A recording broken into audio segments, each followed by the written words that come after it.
Ladies and gentlemen, good morning and welcome to the KEC International Limited Q3 FY2025 earnings conference call.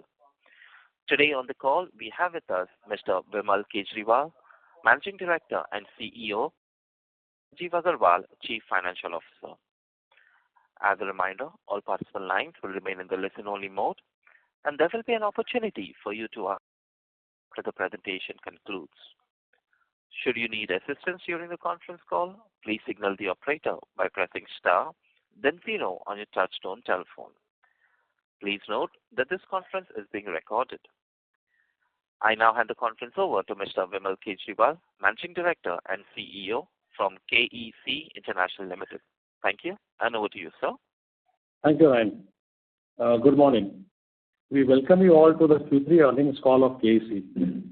I will begin with an update on the key developments during the quarter and thereafter talk on the performance highlights for the quarter and 9 months, along with the highlights of the respective business units.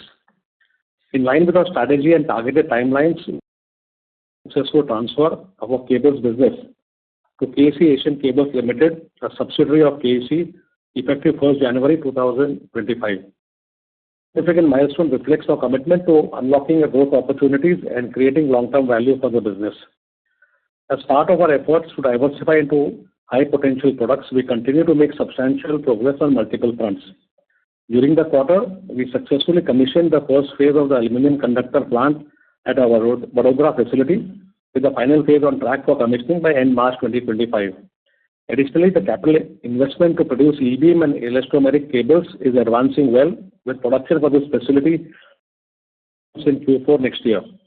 We are confident that this strategic realignment, product diversification, will drive significant growth, both revenue and profitability for the cables business in the years to come. With a robust order book and a sustained increase in tendering activities in the T&D segment, we initiated a debottlenecking program to enhance tower manufacturing capacities at some of our plants with low investment. After successfully completing capacity expansion of Dubai plant, we have now expanded the Jaipur plant and are currently working on increasing the capacity at our Jabalpur plant. On completion of the Jabalpur plant expansion, our total capacities will go up from 422,000 metric tons to 468,000 metric tons per annum. This strategic capacity enhancement positions us to effectively meet the growing demand across India as well as Middle East. During the quarter, we rechristened our railways business as transportation business. This change reflects our strategic vision to align with the global trends and positions us to strengthen our focus on delivering advanced and sustainable solutions in the transportation infrastructure sector. The name transportation better represents the breadth of our offerings and is in line with other global EPC companies.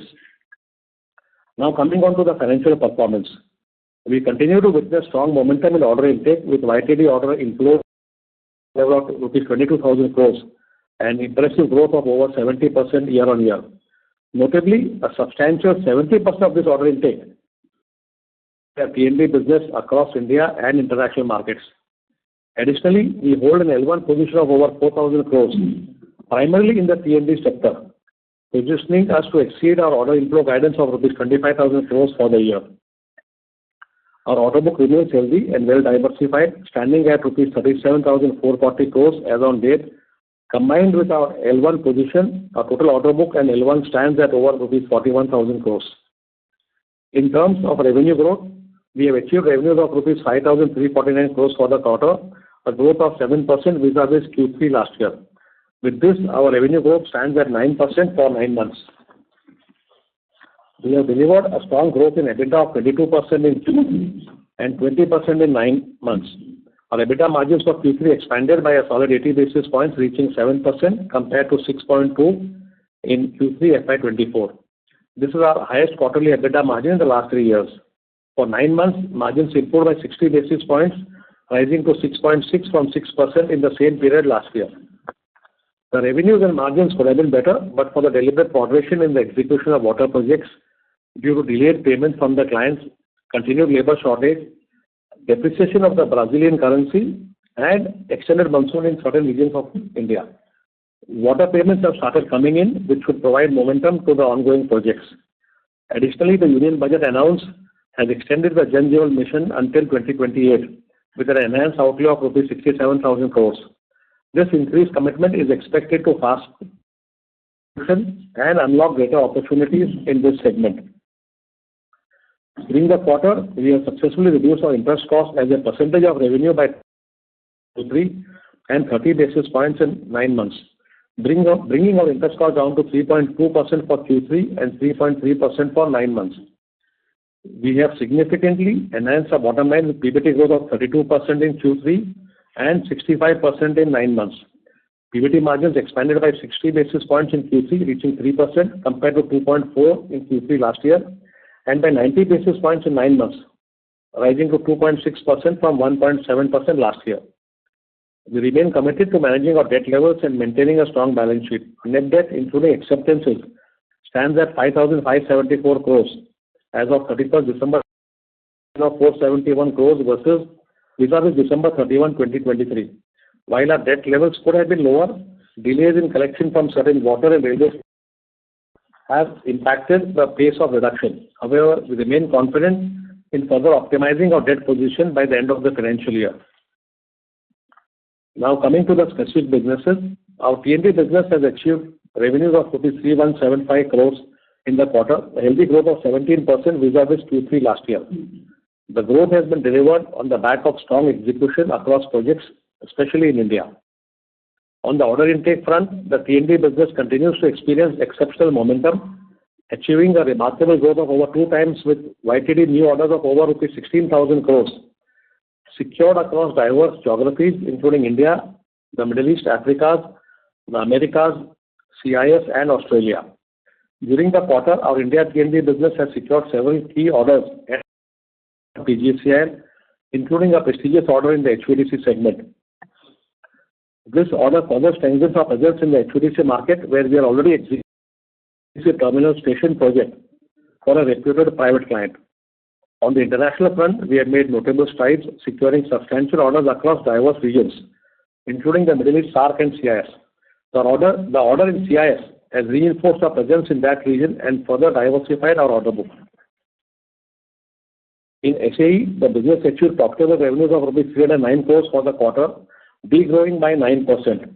The degrowth in revenue was primarily due to the steep depreciation of the Brazilian currency against US dollars by more than 20% over the last 1 year.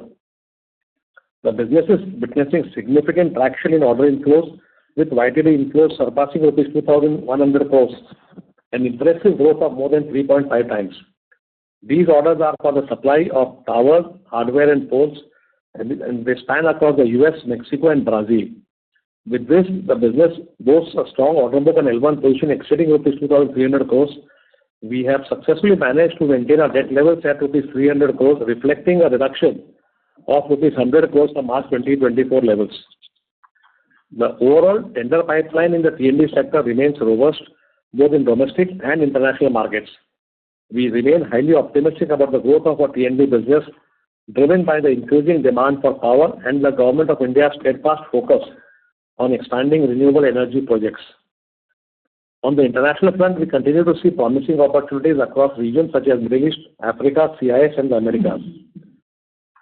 Notably, countries in the Middle East, particularly Saudi Arabia, are prioritizing investments in energy transition and T&D projects, further strengthening the region.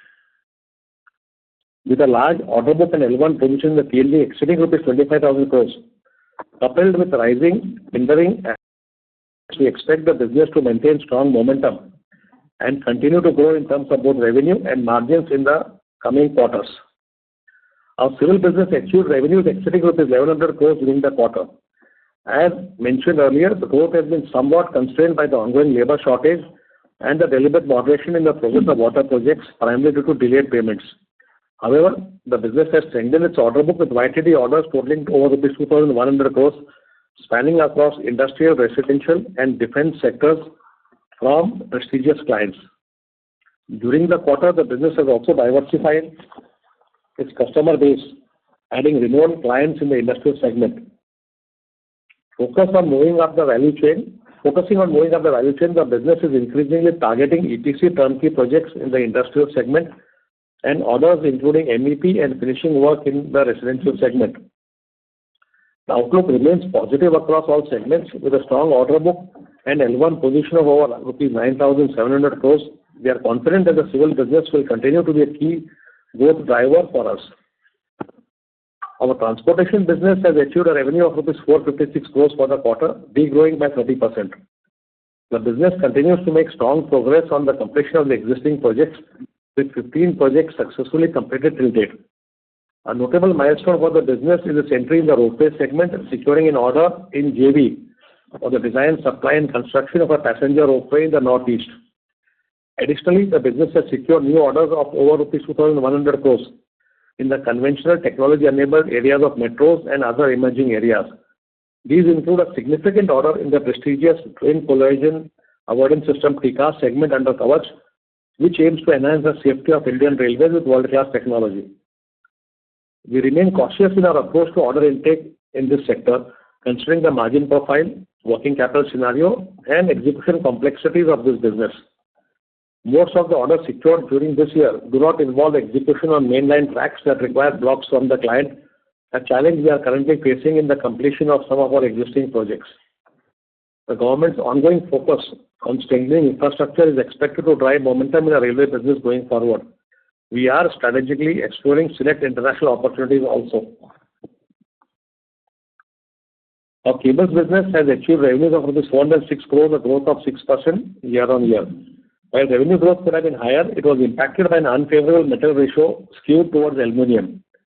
The business continues to demonstrate strong order booking momentum across diverse segments, including T&D, railways, metro, solar, metals, and data centers. In renewables, the business delivered revenues of rupees 238 crores, a robust growth of more than 50%. The execution of existing projects is progressing well, with notable milestones achieved during the quarter. The business successfully commissioned the third phase of the 500 megawatt solar project in Karnataka, bringing the total capacity commissioned to 200 megawatt. Additionally, 3 solar sites were commissioned for a leading auto ancillary company in India. Work has also commenced for the recently secured 500 megawatt solar project in Rajasthan, which will be commissioned in phases starting with March 2025. With a strong order book exceeding rupees 1,000 crores, the business is well positioned for continued growth. In oil and gas pipeline, the business has delivered revenues of rupees 76 crores for Q3. Growth has been subdued, primarily due to a slowdown in tendering activities. However, the business has widened its footprint by securing its first order in the composite space, including design, supply, and build. Looking ahead, the business remains focused on exploring international opportunities and strengthening the necessary pre-qualifications to increase the addressable market size.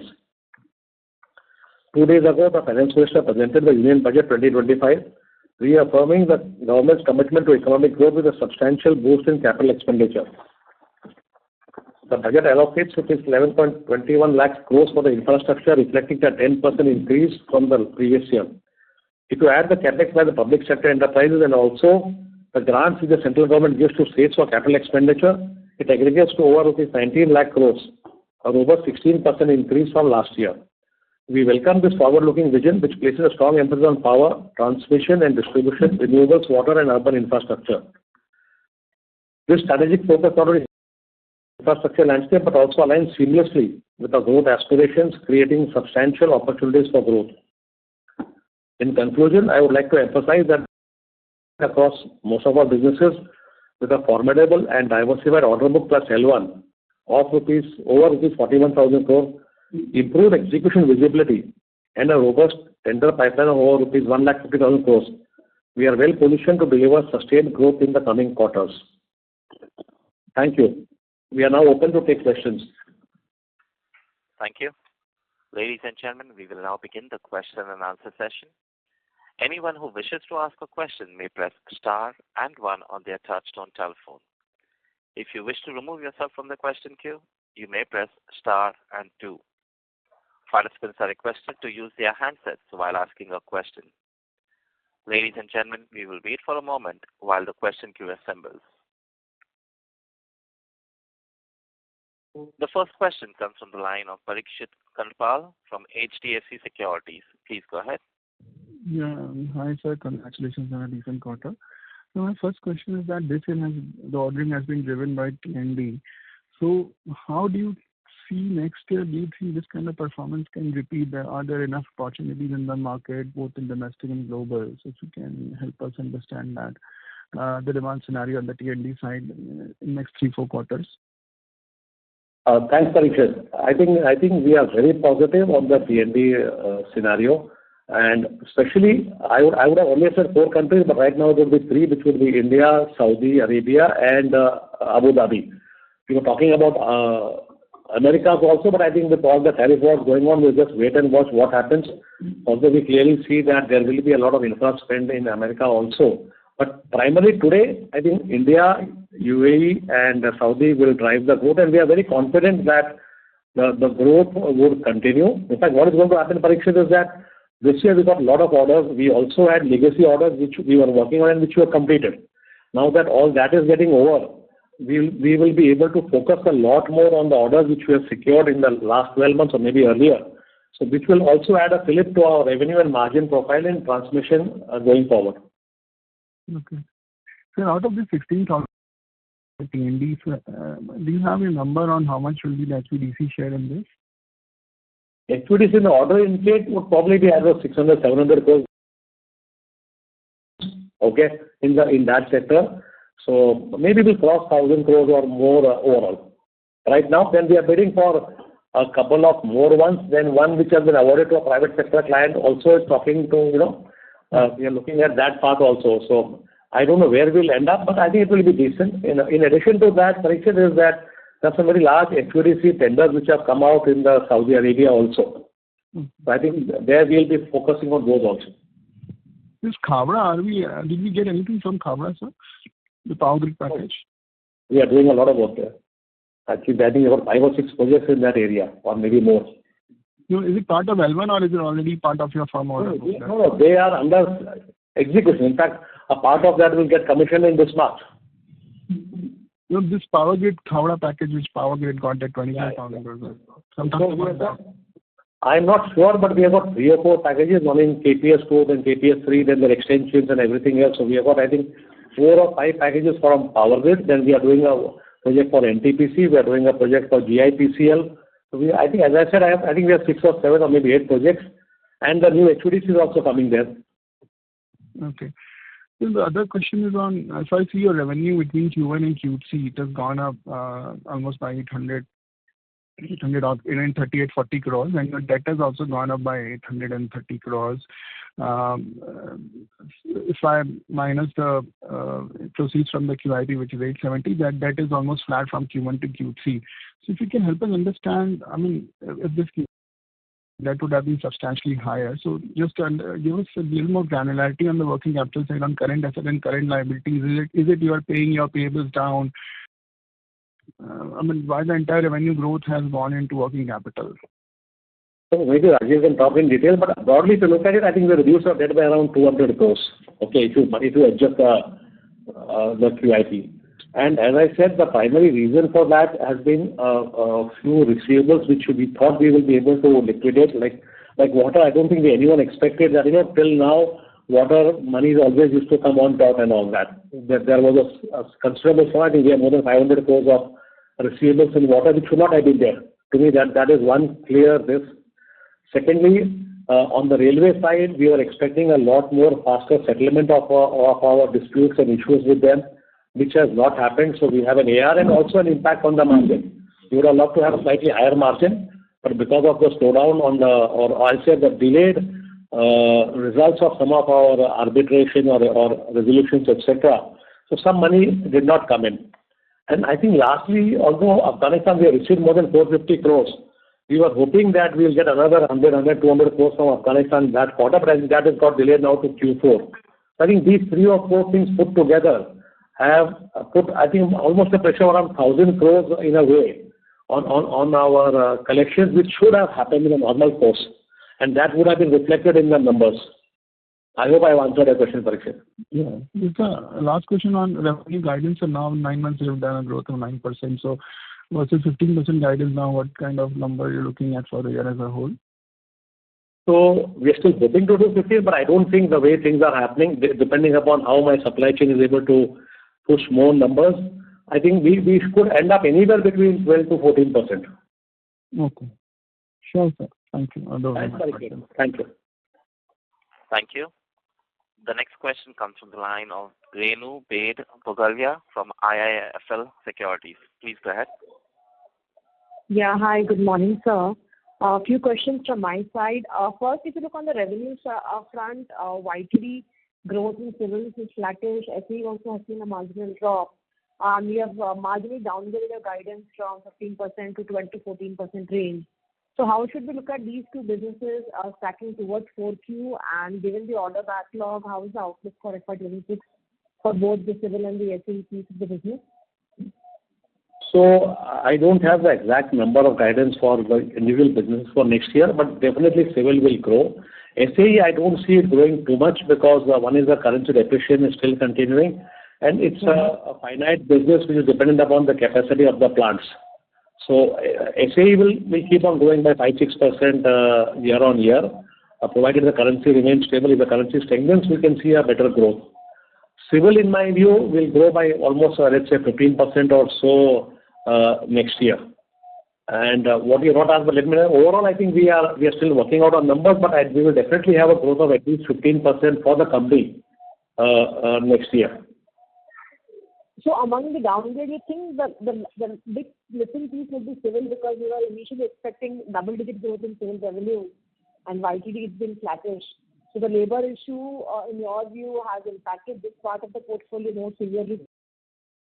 So there are two issues. One is clearly the labor issue, which has impacted mostly the residential and the industrial part of the revenues. And secondly, as I said, civil revenues. So water has been a disappointment in terms of consequently, we tried to work on it, but I think after some time, most of us have had to slow down the business. Okay, so these are the two major reasons. So I don't think it's an issue. If you look at my numbers of the order book, execution ratio is not a standard KEC ratio. But then because of follow-ups, we are trying to catch up on that. Got it. Secondly, if we see the growth in T&D orders has been pretty impressive. You have highlighted a very strong pipeline as well. So with that share increasing in the backlog, when do we expect the margin profile of our portfolio improving on a consolidated basis? We're still just about 7% on the margin side with respect to guidance. So when do we see those margins reaching closer to double-digit levels? So, if you look at it in transmission, I think we are already at that double digit. Okay. Mm-hmm. The issue has been on the non-T&D, where especially on the railways, where we have been seeing a much slower recovery in the margins. And also, civil, we had planned, as you rightly said, a higher growth than what we did. So we had built a much larger organization. So we are now having the reverse impact of leverage on the civil EBITDA and as well as the railway. So that's impacting us. But given that, as I said earlier, that we expect our T&D ratios, this quarter we are already at 59% revenue. 9 months was 57%. Next year, I'm very sure we'll cross 60, maybe we may reach even 64, 60. I don't have the exact number, but we should reach that. Given that, the margins will definitely go up. We had earlier been talking about 9 to 10%. I still don't know where we'll be, but I'm sure it will not be very different from the 9%, at least baseline which you talked. Correct. And on the competitive intensity, you think, given the way the market has come back on the growth side in the core T&D portfolio, both domestic and international, the current bid margins are turning to be much better than what would have been expected in the normal cyclical upturn? Or they're still tight in terms of competitive pressures? I think the margins are in line with this FY25, whatever these margins we got, which were significantly higher than the earlier margins, and we expect those levels to continue going forward. Also, looking at the volume of business both in India and, as I said, Abu Dhabi and Saudi. On the competitive intensity, because of the amount of work which is there, clearly the competitive intensity has mellowed down a lot on the larger value orders. Let's say orders above 500 crores or so. Okay, so clearly, I think we are seeing a benevolent sort of environment on the competitive intensity for larger T&D orders, especially from power grid, I will say. Got it. And lastly, if I can, the impact of US tariffs war that we've seen as in on China, Brazil, Mexico, At this point in time, those early, how do you assess its impact on SAE as well as the Dubai facility which we have for tower supply? So Dubai, as of now, does not service US, so it will not have any impact today. The servicing of the US orders are done from our Mexico plant and the India plant. And I think what we have done, what we have done in the last few months is that we have converted all our orders to ex-works, both in Mexico as well as in India. So even if the duty actually materialized, right now they postponed the duty by 1 month, then it will still not impact our current orders. Going forward, in any case, I think our India factory was not competing with Mexico, or China was not supplying to US in any case. Our competition is more with Turkey. We will have to see how the geopolitical equations work out between Americas and Turkey. But if there is a duty imposition of 25% in Mexico, I think the India plant will definitely get much more orders. And we have typically seen that supplies from India are more profitable than the supplies from Mexico. That's one part. The second part is that if you look at our current order book, I think almost half of the order book are for local supplies. In Mexico, we are seeing a lot more projects coming up on the back of the green energy, where we are actually getting, since the last 6 months or so, we have got a lot more local orders in Mexico. So in the unlikely event that we have to give up the US market for some time, I think today we have got enough orders on the ex-works basis or for the local supply. So I don't see any impact, and I don't think this continues for a longer period, maybe 3 months, 6 months till Trump has his way. I think today, are we worried today? No, we are not worried today. And if at all you see some positive tailwinds for the overall portfolio from India and Dubai facility for exports, and then the impact on SA because of local opportunities. Absolutely. Completely. Done. Then thanks much, sir. Best wishes. Thank you. Thank you. The next question comes from the line of Vaibhav Shah, Financial Limited. Please go ahead. Sir, firstly on the revenue side, so for the civil segment, we have seen some weakness in the last couple of quarters. So Q4 should also be a similar weakness you should see, given the delayed payments in the water segment? I think water, as I said, that some payments have started happening. We just got almost 150 crores or more in this month, January. Okay. And hopefully with the announcement in the budget, where I think after the last 2 budgets I did not hear, but this time we heard a lot of Jal Jeevan Mission and saying that we want to ensure that every house has a water connection.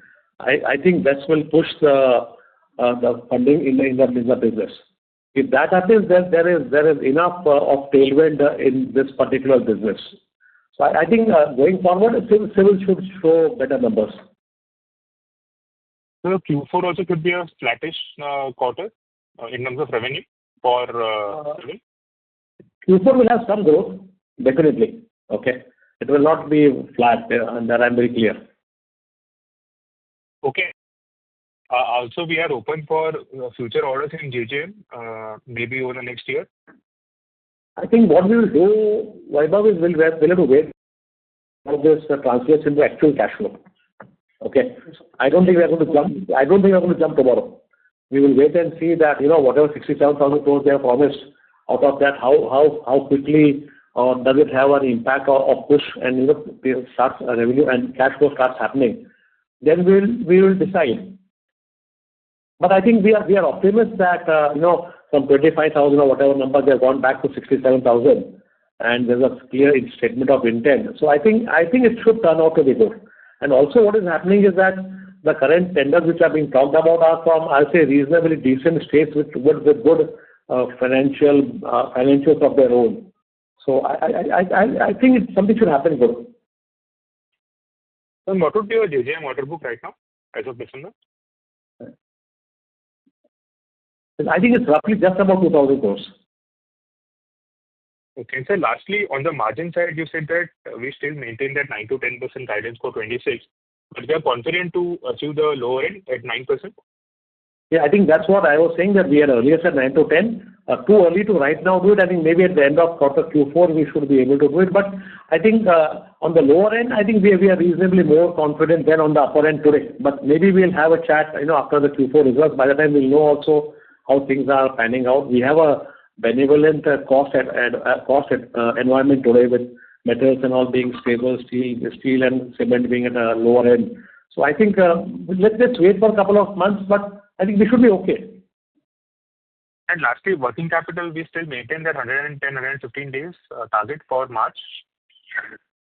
I think we are quite confident to maintain for 110 days of target for the year end. Okay. Thank you, sir. I'll fall back in the queue. Thanks, Vaibhav. Thank you. The next question comes from the line of Samarth Khandelwal from ICICI Securities. Please go ahead. Sir, congratulations on achieving a good margin this quarter. So my question is on the... We can't hear you. I think it's you're on the speaker or something. Am I audible now, sir? Yeah, better. Yeah. I said congratulations on achieving a good set of margins in the T&D segment and overall. My question is on the transmission distribution side, sir. Firstly, how is the order prospects coming in specifically for the T&D, and are there any hiccups that we see in execution of the T&D order book that we have? So I think the order prospects are very good. We were discussing it earlier also, and the way things are happening, and now that government is from 500 gigawatt, they want to do 600 gigawatts in 2032, and the new NEP policy and all that, we are very clearly seeing, and with our discussions with Power Grid, and I think they will be having an investor meet today or tomorrow, and you can see the numbers. I think we are very positive on the T&D side. What is the second? You asked on the execution. I'll say is improving on T&D. We were having a lot of ROW issues both in Rajasthan and Gujarat. I think some of them have been resolved now. So that is something which will continue for some time. But supply chain is slowly easing out. We are seeing some more conductor supplies and some transformer, etc. happening. Plus, our own conductor manufacturing has started. So I think that will help us on the revenue side. So if you could put a number on the out of 150,000 crores, how much would be for the T&D? Order pipe. No, out of the total 150,000, normally we have T&D around 50,000 crores. I don't have the exact number right now, but it's probably around that. Okay. Thank you. Sir, next question on the balance sheet side. If you could help me understand what exactly is contract assets and how is it different from trade receivables?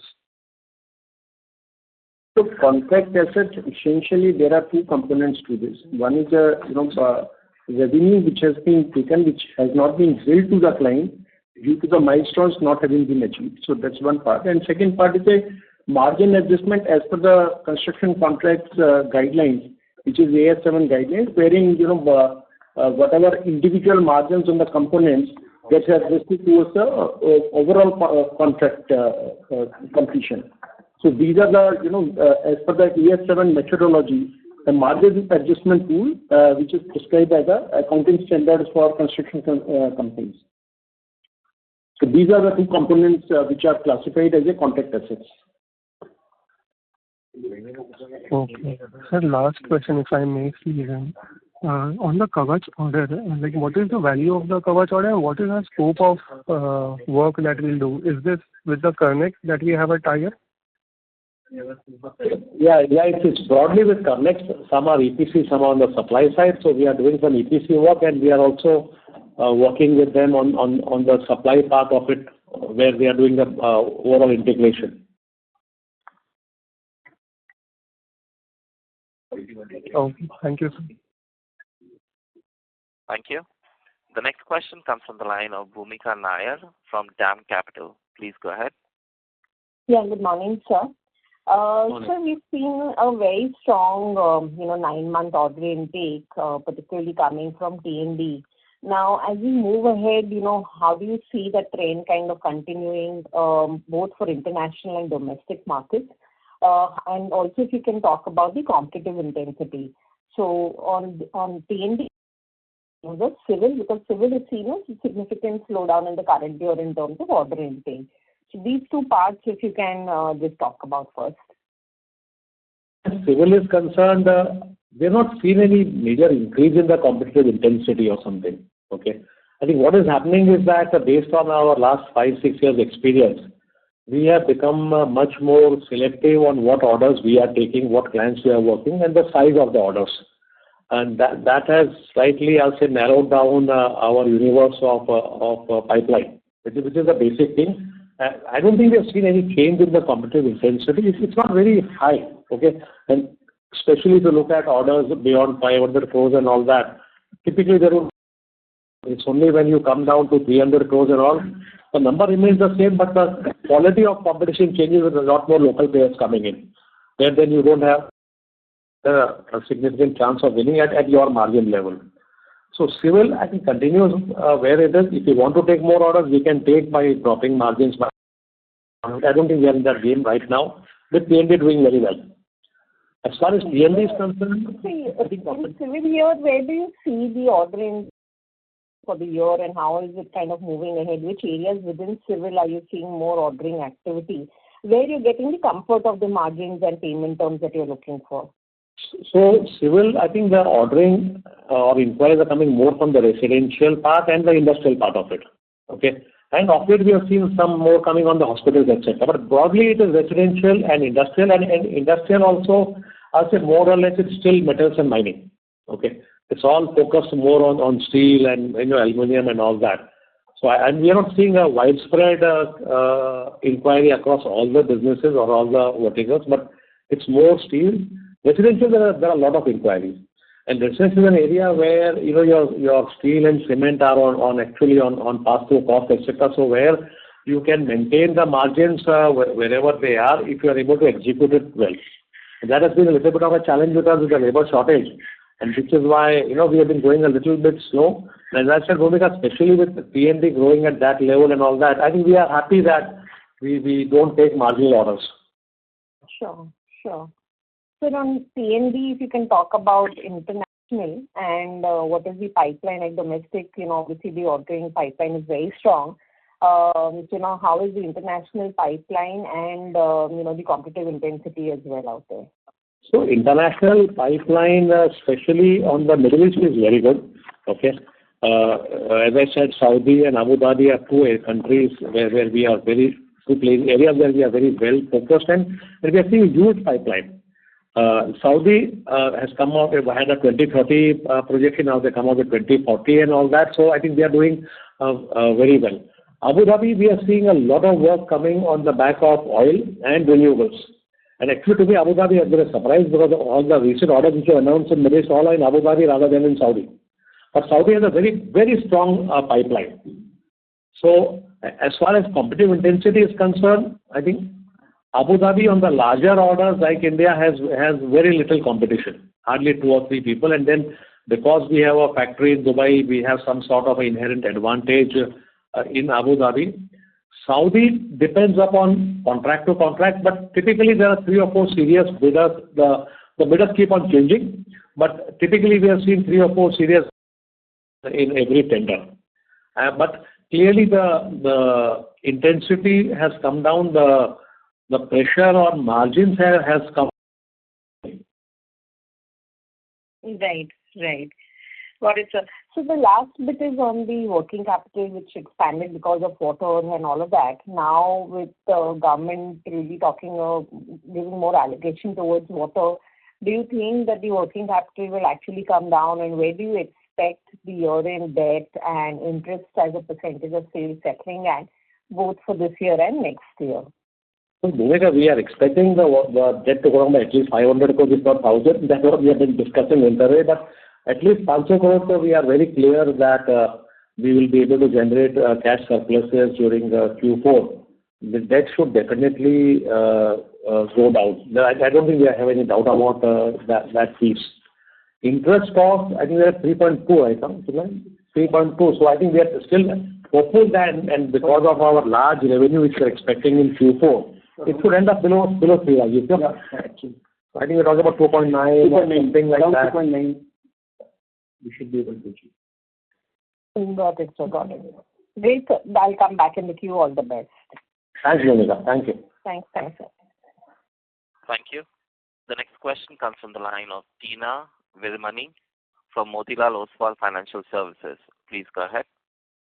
Hi, sir. Thanks for taking my question. Sir, my questions are related to railway and SAE. When we see the order inflow for both the two divisions, order inflow for 9-month period has been very good. On railways, you talked about the Kavach-related opportunities. So my first question is related to this Kavach-related execution. Will it also be having a relatively comfortable working capital, or will it be similar to the previous railway-related projects where working capital challenges were seen and you had slowed down on the execution side? So Kavach is a much better, I think, contract in terms of cash flows. Also, most of these contracts, Tina, are for 6 months to 12 months. Okay. And what happens is that if you work on, let's say, 10 locos or 20 locos and all that, and you can get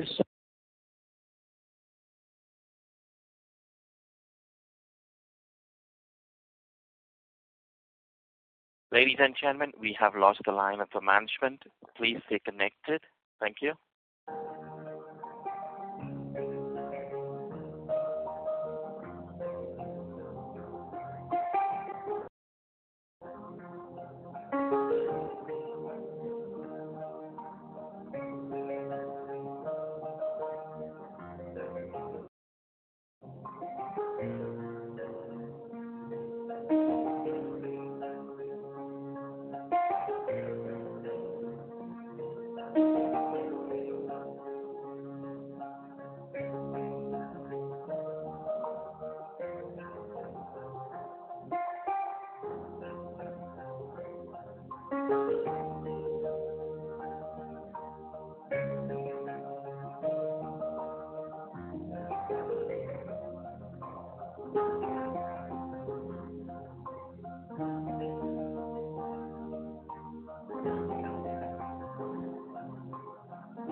Yeah, Tina, why don't you continue? Sorry, we got disconnected. Yeah, no problem. So on Kavach, you were talking about the execution time frame. So I said that Kavach, the projects are, I think, less than 12 months, and the payment happens in blocks where, the railways gives you certain locomotives, certain stations and all that, and that happens pretty quickly. I think the lead time is only on getting the basic equipments which have started coming in. So I think even the current orders, we will start getting in some revenue hopefully in this quarter itself. And cash flows are pretty good for these projects. Okay. So in this case, how would the revenue scale-up happen for the railway division? Given the way that order inflow has also been good and the payment cycle will also be better in this particular set of projects. So if you look at our order intake for this year around 2,000 crores, what we are generally seeing is that these orders are a large part of it is towards the metro part of it, where we are doing power supply and ballastless track. Then we pick up one very large order on tunnel ventilation, which has a large component of supplies. So we think we'll have some fast tracking of revenues, but I don't think it will be very fast. Okay, Railways has its own style of working. So I think next year again our revenues in Railways will be flat or at best maybe 5-10% growth, not more than that. But revenues from the new project will start coming in quickly. Okay. So maybe a 5-10% kind of sustainable growth can still be seen in railway segment revenue. Sustainable में तो और ज़्यादा होना चाहिए, but I think right now we are looking at seeing the problems where we are first trying to close all the old projects, etc. So I don't think we are pushing for a revenue on railways right now or for the next year, but going forward with the plans which the government of India has on railways, etc. The sustainable growth will be much more than that in the long term. Got it. And on SAE, sir, SAE inflow also has been very good for the 9-month period. So why is it that the revenue growth will only be to an extent of 5-6% for SAE going forward? So what happens in SAE is that you get very lumpy orders. And these orders have to be executed over 2 years and all. But typically, in SAE, the cycle for the developer is 4 to 5 years.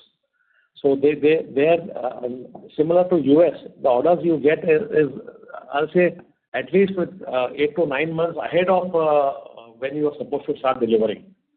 So these orders also will not get delivered in 1 year. Number one. Number two, obviously, since it's a product supply maintained by the capacity of the plants. And right now, I don't think we are expanding the tower part of the plant. We have expanded the hardware. So I think it will be constrained by that. I don't think at best probably go to 10%, but I don't think 5 to 6 is a reasonable number to take. Okay, so these inflows would be spread over a period of, let's say, 3-4 years. Not 3-4 years. Now it will be. Now we already started manufacturing. So I think next 24 months these orders will get executed, especially in Brazil. Mexico is normally very quick.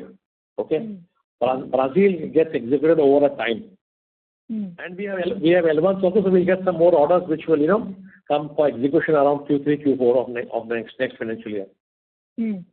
So, I mean, my main question is then the revenue growth should be slightly better than 5-6% if the prospect pipeline and inflows are good.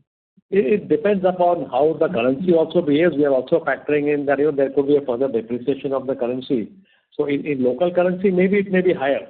But when you translate into USD and all that, it may go down unless rupee also falls equally. Got it, sir. And my last question is related to the debt levels. You talked about a reduction of somewhere around 500 crore by Q4.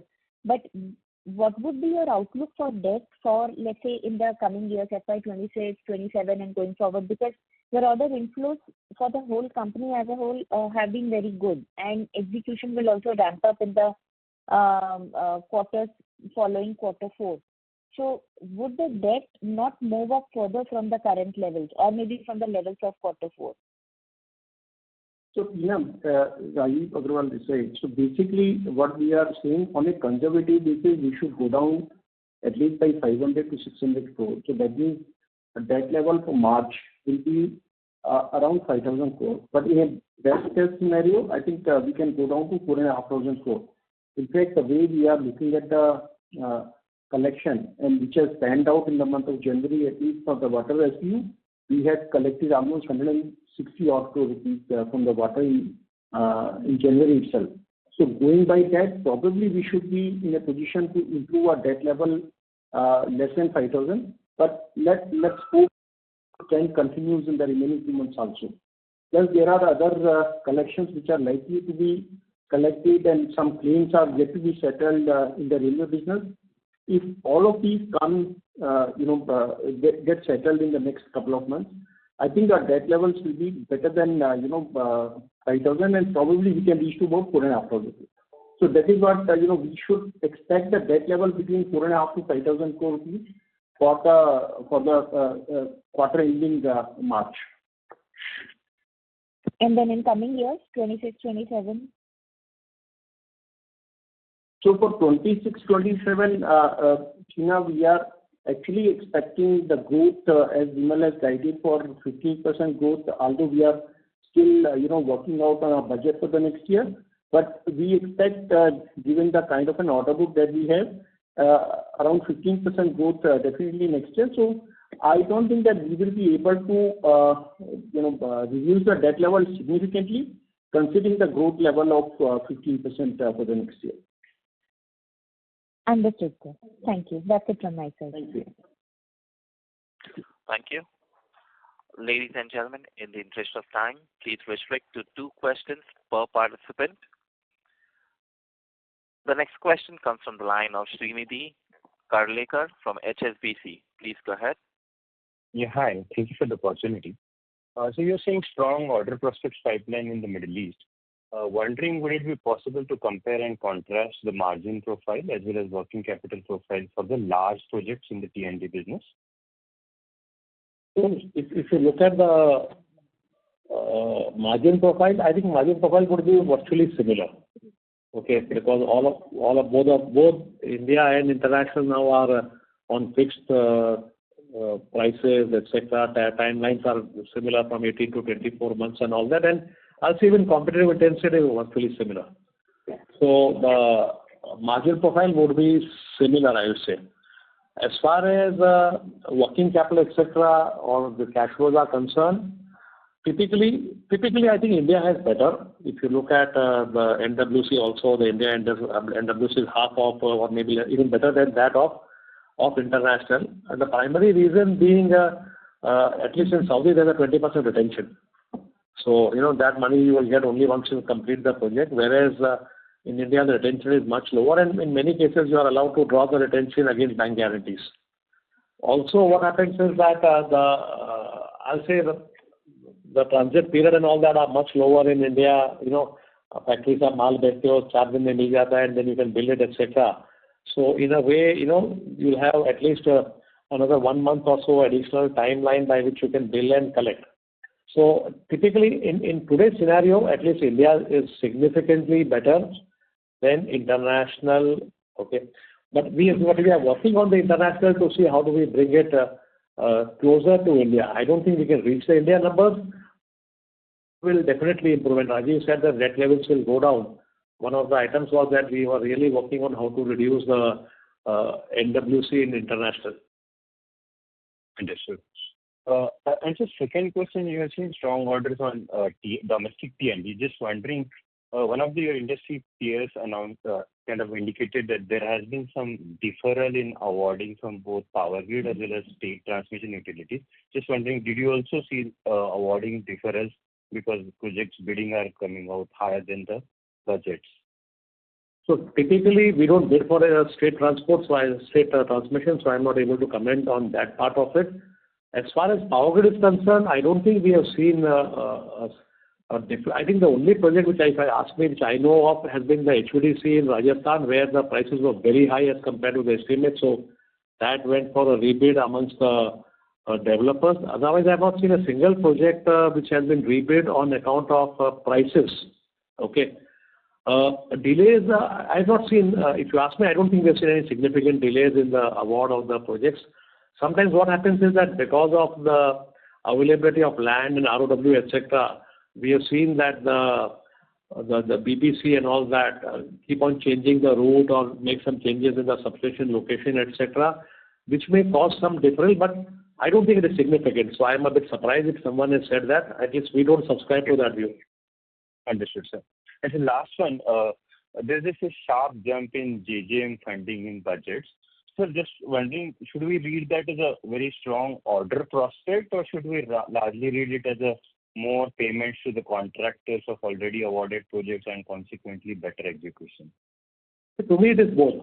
And also, let me clarify that the last year's allocation, the budget was similar, but they did not spend the money. The spend was hardly 40% of that, less than 40% of that. So they have just reiterated the same budget number as the last year. But I think I did see a large statement of intent saying we want to ensure that every house has a water connection.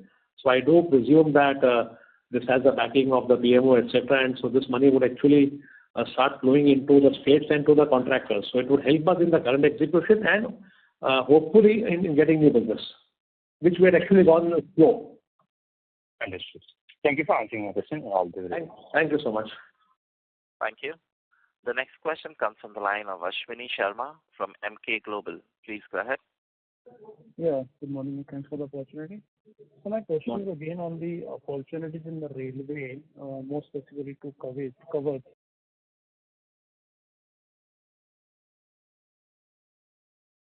Is oil and gas, how much is covered, if you can just give us some sense.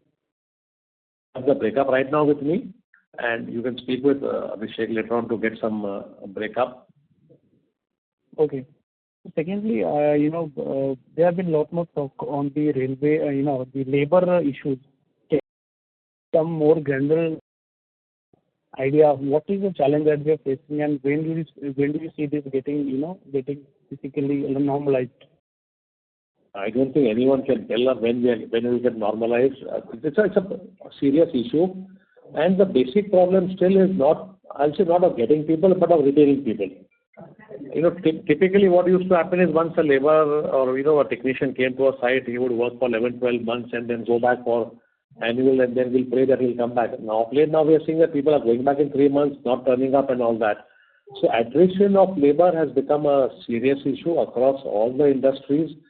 Also, one of the major reasons would be the Manrega money which they are getting, and also the freebies, etc. So I think the entire industry and everyone has been talking about it. Done.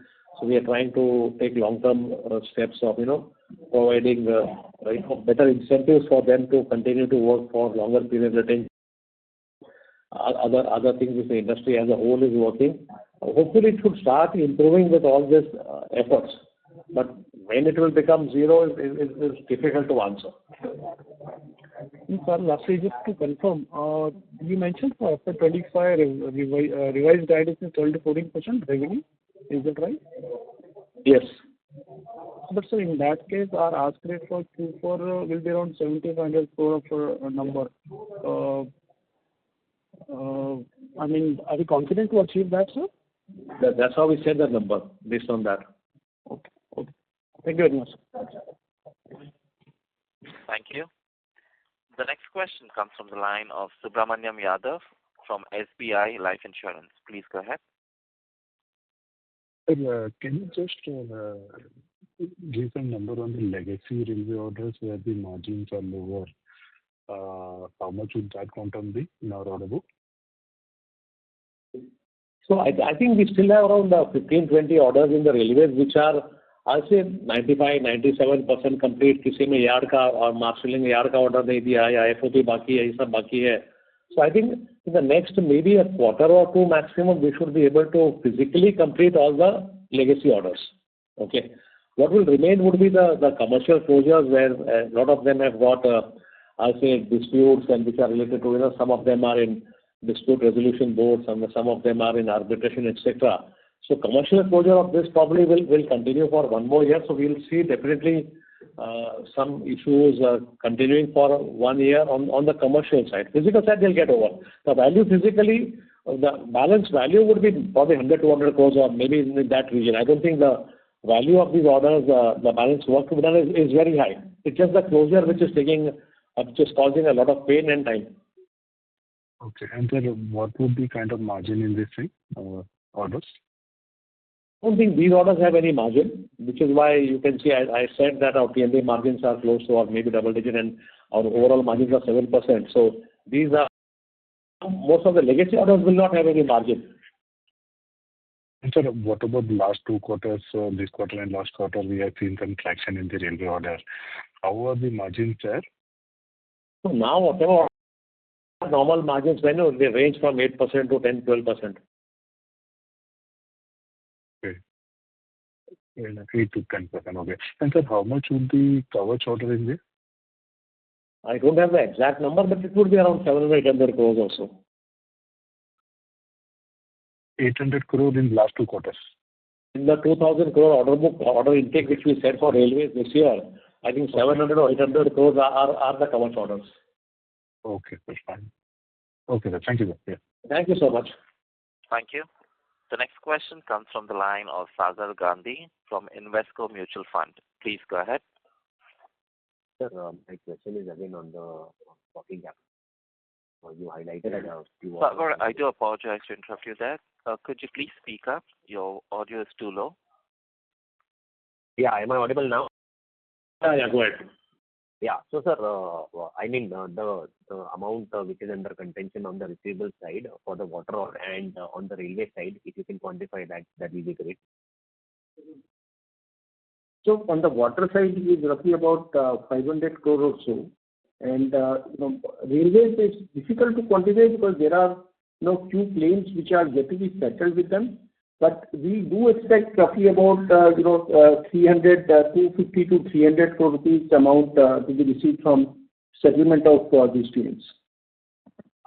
Thank you, sir. And sir, of the 500 water number, you said 160 crores is already received in January. Yeah. Yes. Okay. Thank you. Thank you so much. Thank you. The next question comes from the line of Gaurav Uttrani from Axis Capital. Please go ahead.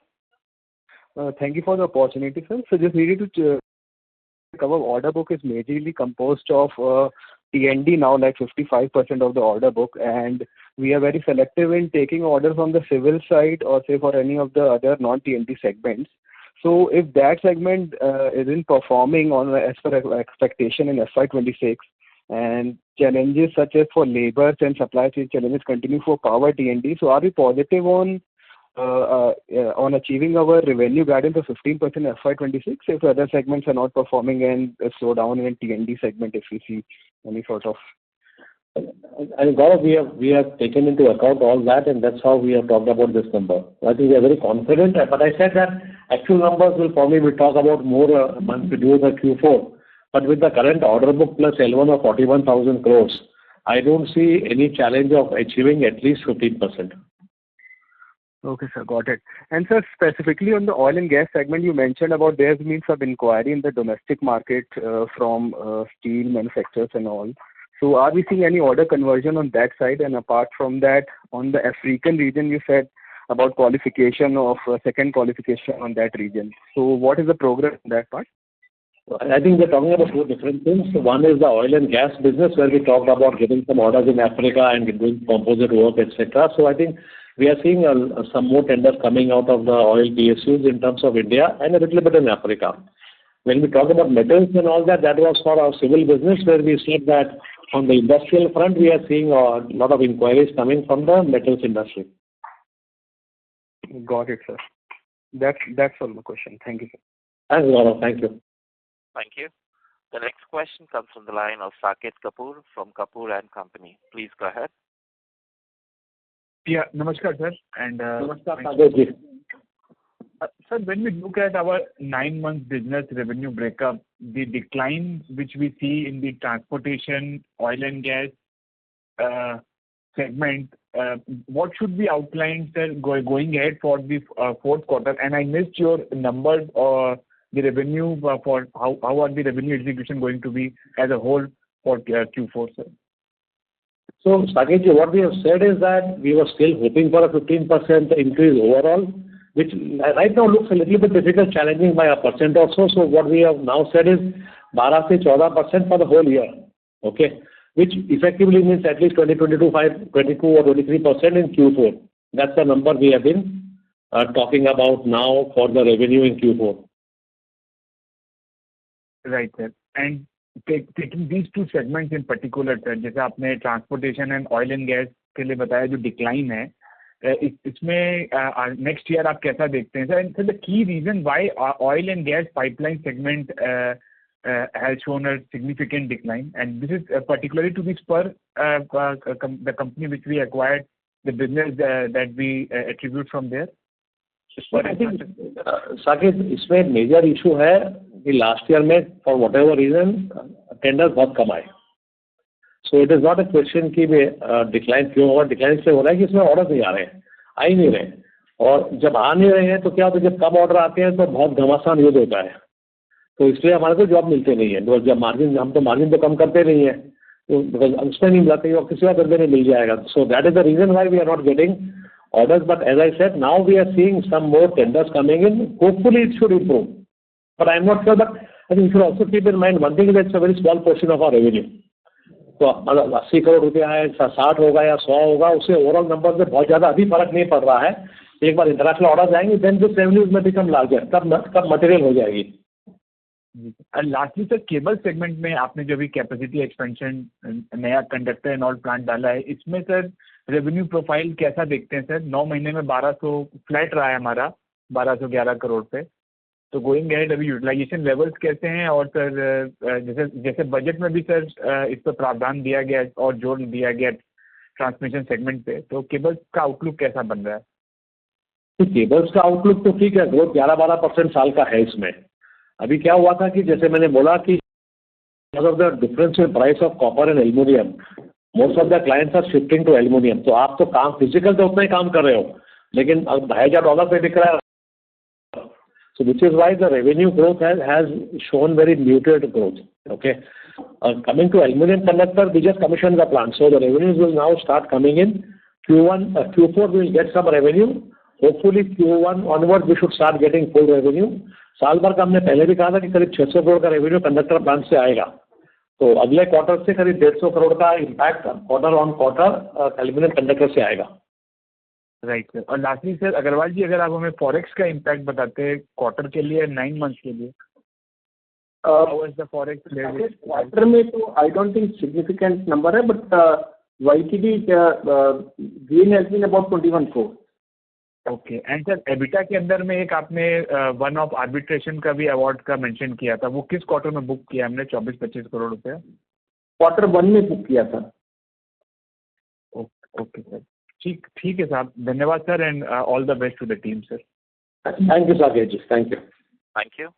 The next question comes from the line of Abhijit Singh from ICICI Securities. Please go ahead. Yeah, thank you for the opportunity. So my question is on our expectation of margin expansion in FY26 by about 150 to 200 bips. Sir, what is the incremental delta that will lead to such kind of expansion? Like we have mentioned, we are already about double digit in T&D. And the other bigger piece in the order book is civil. So do we expect civil margins to catch up or something else? So I think there are 3 or 4 things which will happen. One is obviously the T&D margins.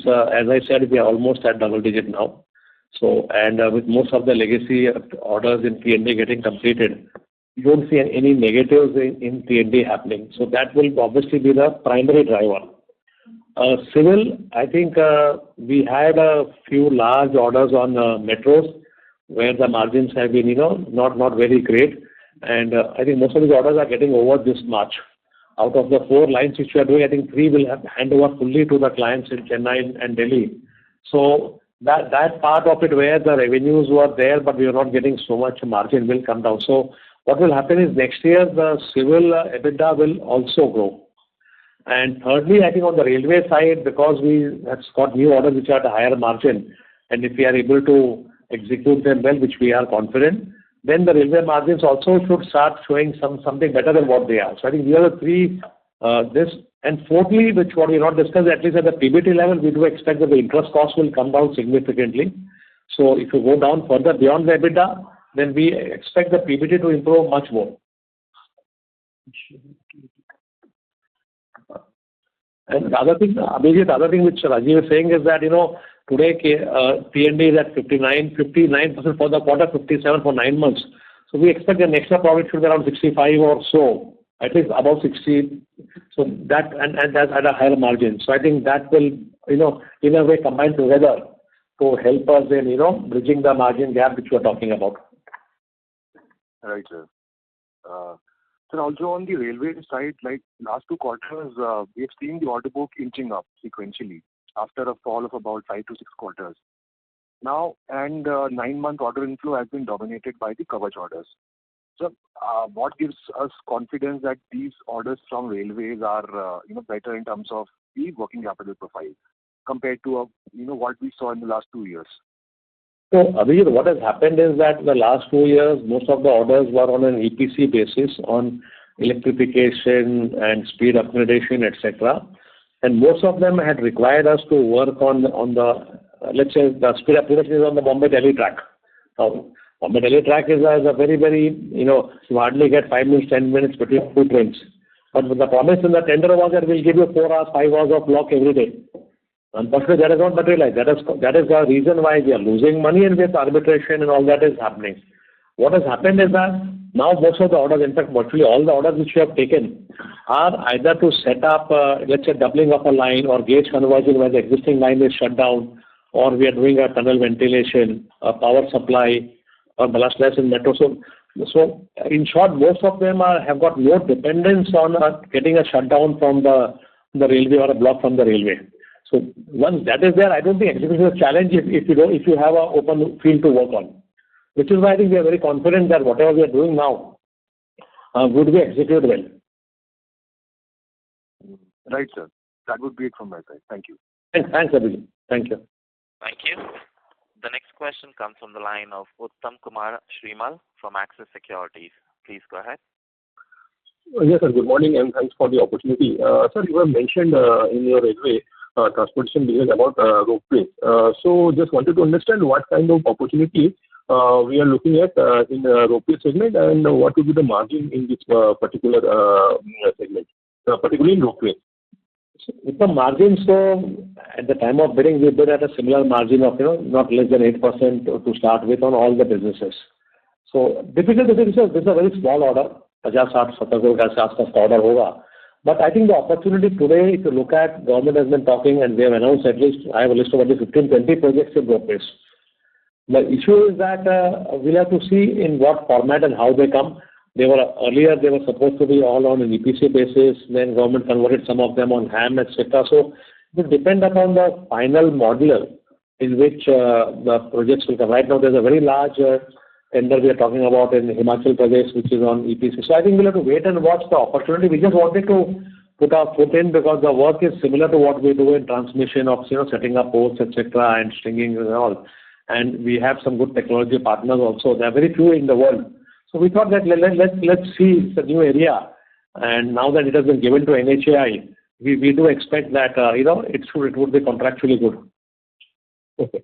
And sir, in the civil segment, you have mentioned about some defense orders and all that. So what kind of defense orders we are trying to get?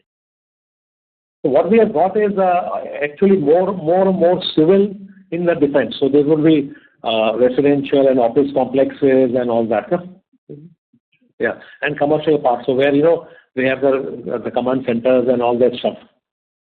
But it's more or less civil, along with obviously some finishing and all that. But it's primarily civil jobs. Okay. Now, sir, coming to the last question with regards to the tariff.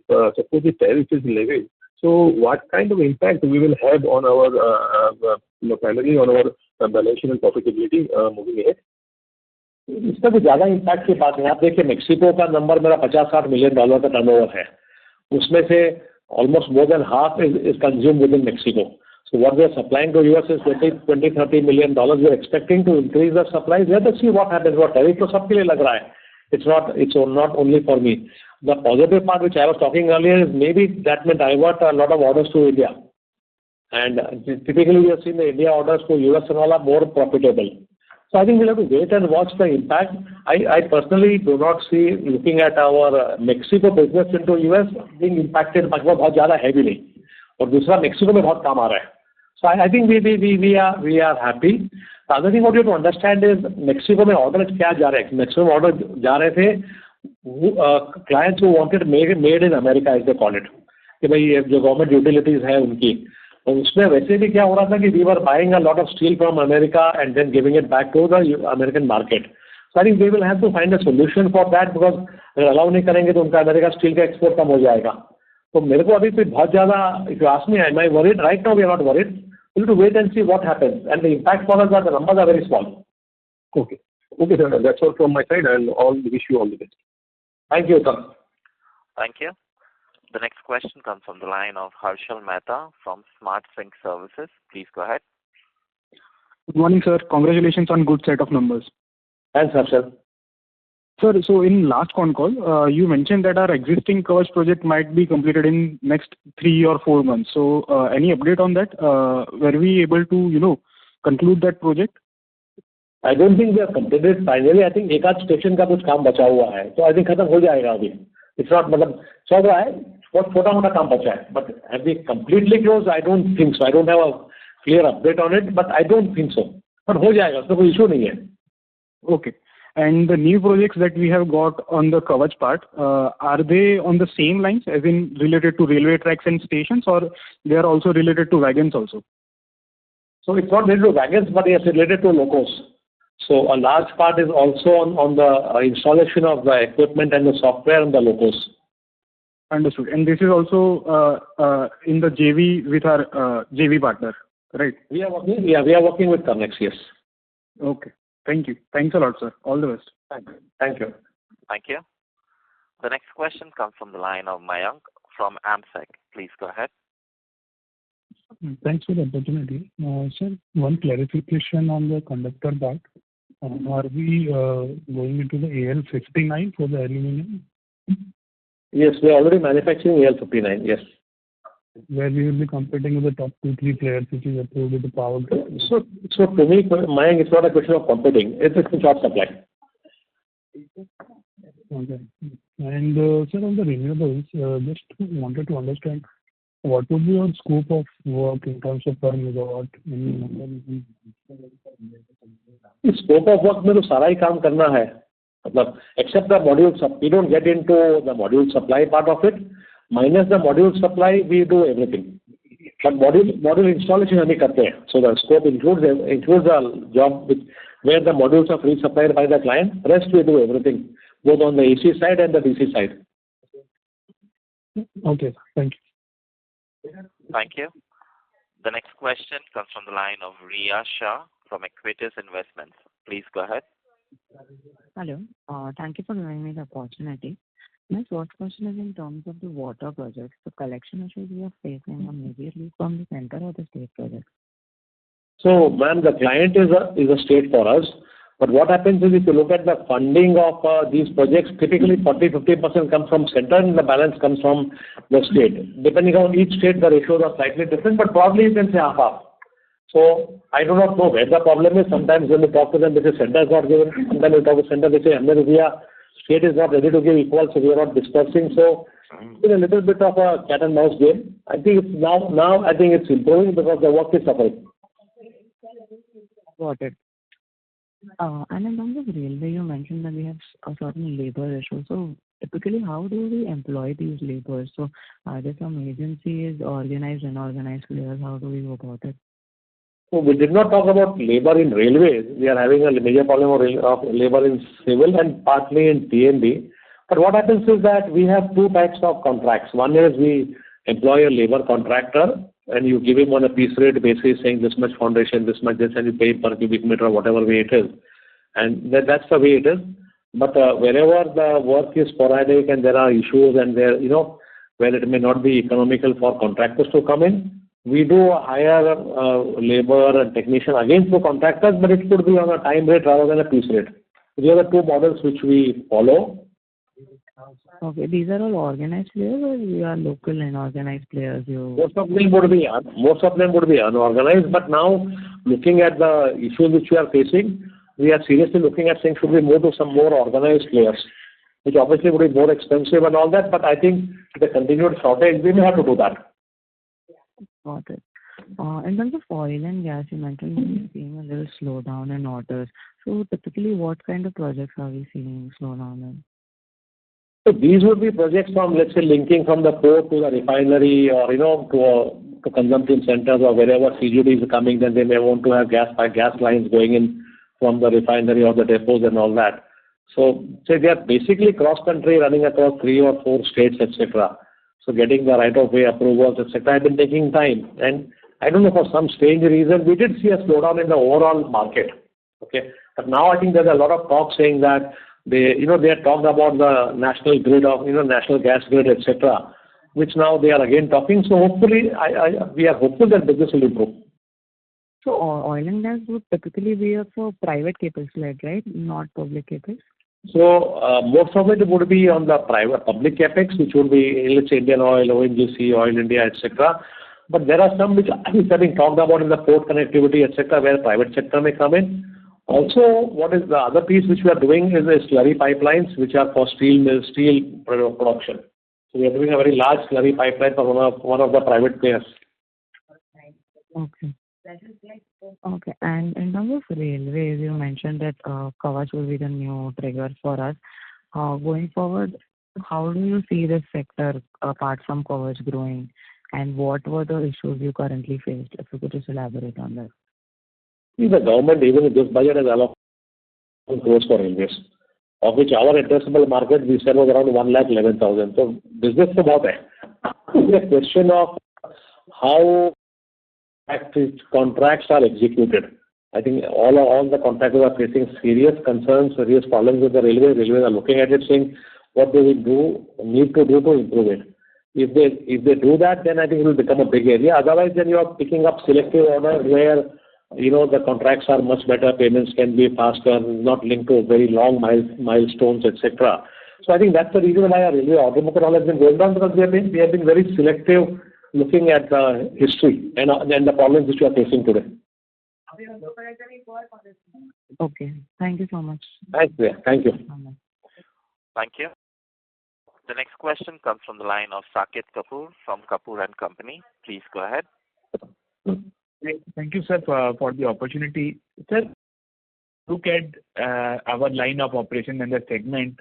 Our PAT margins hover around this 1 to 2% mark, sir. So, what steps is the management taking or in the annual, and what should be a sustainable PAT margin, sir, taking into account we are leaders in the T&D segment.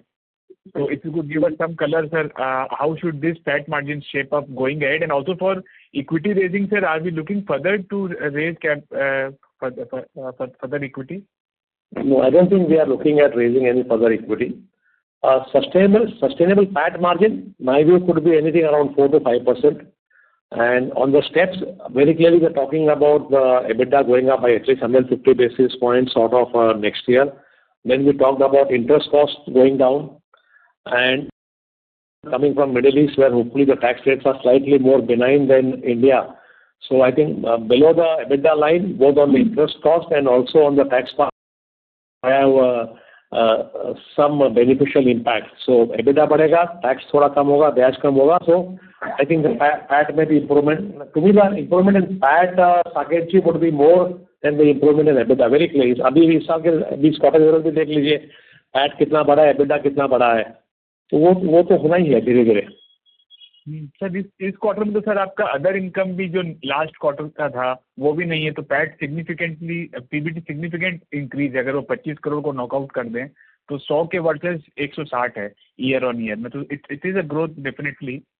Sir अगर हम other expenses के line item को देखें तो that has also shown a growth for 464 crore है sir इस quarter के लिए. तो इसके की एलिमेंट्स क्या हैं sir, if we take that other expense line item as a percentage of sales? Saket ji, इसका जवाब देना बहुत मुश्किल है. वो तो क्या है ना, एक बास्केट है, उससे पता नहीं कितनी चीजें हैं, किस चीज में क्या, उसमें कमीशन जाता है, फ्रेट जाता है, फॉरेक्स जाता है, पता नहीं क्या क्या चीजें जाती है उसके अंदर.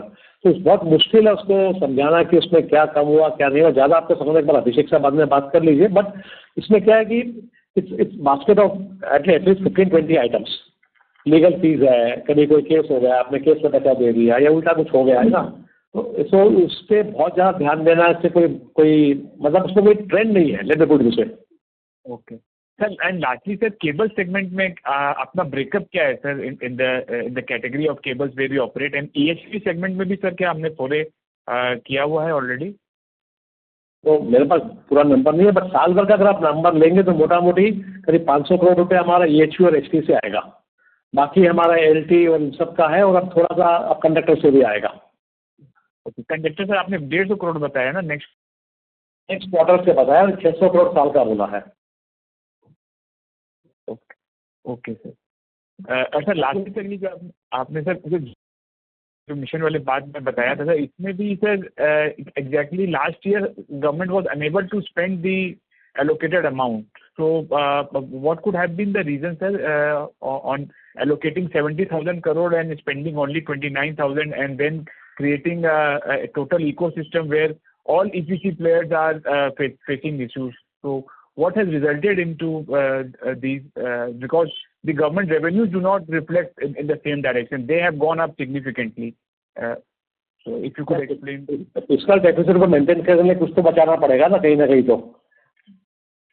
तो वो सवाल आपका फाइनेंस मिनिस्टर महोदय से पूछिए. She will be able to tell you as to why the money has not been spent when the contractors have done work. Thank you. चलिए साकेत जी, आप बन गए तो मेरी नौकरी जाएगी, फाइनेंस निकाल देंगे मेरे को. Thank you. As there are no further questions from the participants, I now hand the conference over to Mr. Vimal Kejriwal for his closing comments. Thank you very much for your continued interest, and I think, as I said, that we have a large order book in L1, so I think we are very confident of delivering on growth in the coming quarters. Thank you so much. Thanks, Ryan. Thank you. Thank you. On behalf of KEC International Limited, that concludes this conference. Thank you for joining us, and you may now disconnect your lines.